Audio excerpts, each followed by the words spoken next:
Chapter 2, Video 4.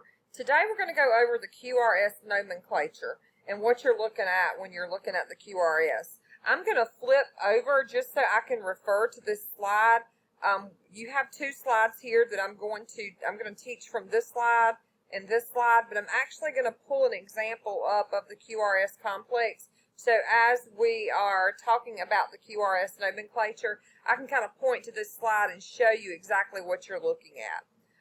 The Q wave, that is the negative deflection wave that occurs before a positive deflection. So this is an example of what I mean by the negative deflection. You have that downward deflection, that's negative, and before you get to that positive deflection, okay? There can only be one Q wave. If present, it must be the first wave of the QRS complex. So you're going to see the Q, the R, and then we're going to go down into the S here. The R wave is the positive deflection. It's the deflection that's pointing upward. There can be more than one R wave. A second R wave is called an R prime, and it's written as R with the hyphen over it. And then we have the S wave, which is the deflection that follows the R wave. And then you have the QS wave, which is the negative deflection with no positive deflection at all. So anywhere, so when we're looking at this, we need to always look at the baseline wave, and then whatever goes, look at the baseline.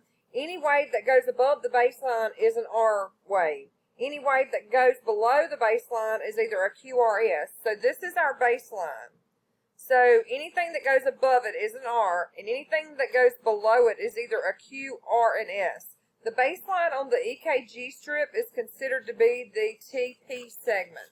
So anytime that we're looking at this, we consider the baseline the TP segment. That is the segment between the T wave and the next P wave.